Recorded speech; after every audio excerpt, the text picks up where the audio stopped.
My name is Edward Mason. I'm the founder and CEO of GameFace Labs, a virtual reality device that is focusing on the Android operating system. So we have developed what we're proud of saying is the world's first completely untethered virtual reality device. This is unlike other head-mounted displays that we've seen most recently. This is an actual head-mounted device, so we don't need to tether to any computer or console or anything like that. Everything we need is encased within the unit itself.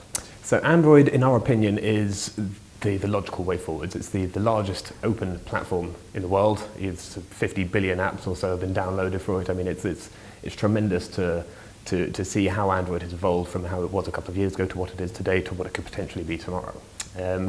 This is something that, in our mind, we're very much for open systems. We will ultimately make all of our software open source. We'd like other people to be able to develop and to create on top of what we have made.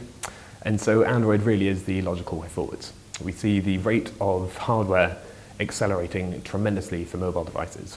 The NVIDIA K1 chip, which is the Tegra K1 chip, which is due to come out very soon, we've been fortunate enough to get sent a development kit to start planning our next prototype. And this is, at early indications of benchmarks, at least 1.5 times more powerful than the PlayStation 3.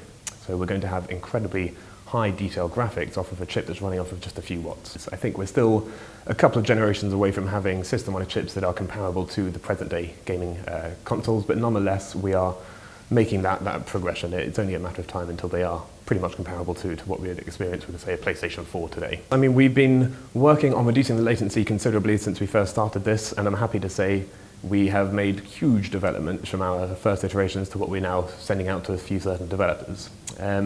The SDK is something that is, while it's not open source at the moment, we will open source so that we can get other people to sort of give us their 2 cents, so to speak, but it's really, first and foremost to us, is reducing the latency. And we do have a couple of innovative solutions that we're working around this. I can't go too much into it, but certainly we do have some improvements that, as has been seen in our latest device, has reduced latency significantly to something that's within an acceptable range for now. I mean, we went on a tour after CES and we started showing it off to a few of the sort of the major developers, the AAA chaps, and they have come back all very positive, very much saying they're happy to get involved.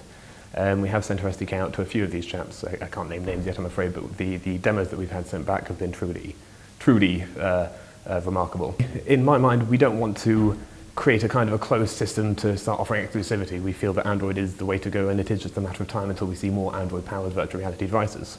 As such, we don't really see a need to have exclusive content. We really feel content is king, and we want the world to have access to this. We want VR to be picked up by everyone, not just by the few. And I think that getting exclusivity on certain things could ultimately create friction for other devices that may ultimately come to market. We're not trying to do this to stop anyone progressing. We're doing this so that we can help grow the virtual reality environment for Android. So up until today, the HMDs that we've seen, such as the Oculus Rift, have effectively been a PC monitor. And so you will definitely need a sort of a very high-end computer to be able to play any content that you wanted to enjoy.